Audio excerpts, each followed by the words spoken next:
Опозицијската СДСМ денес излезе со нови тврдења за блиска системска поврзаност на членови и финансиери на владеачката ВМРО ДПМН со српската Алта банка, која превзеде Стопанската банка Битола.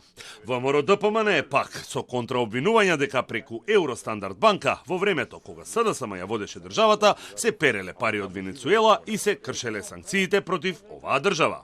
Според информациите на СДСМ, во менаџерскиот тим на Алта банка се поранешната председателка на Кривичниот и Врховниот суд Лидија Неделкова, како и лице блиско до министерот Панче Тошковски.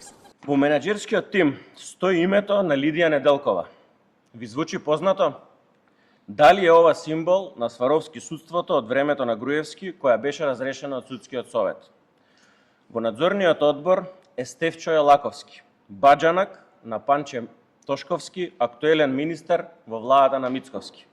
Димитриевиќ соопшти и дека во менаџерскиот тим на Алта банка е и Маријан Закев, кој според партиските информации е поврзан со фирмата Ексико на Сашо Мјалков и Орце Камчев, а од достапните информации може да се види дека бил директор на IT секторот во Стопанска банка Битола.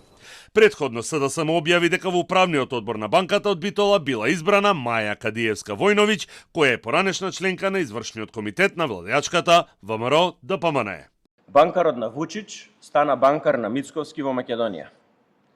За овој скандал побаравме Управата за финансиско разузнавање и финансиската полиција да отворат истрага за ова сомнително превземање и темелно да се испита потеклото на парите.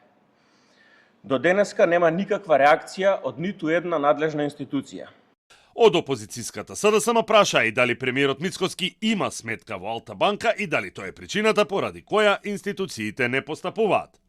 Од друга страна пак ВМРО ДПМН со обвинувања дека пропаднатата Евростандард банка била канал за пробивање на санкциите против Венецуела и дека голем дел од 110 милиони долари кои пристигнале од Венецуела завршиле на сметки на фирми блиски до семејството Заеви и дека тоа го алармирало финансиското разузнавање кое отворило постапка.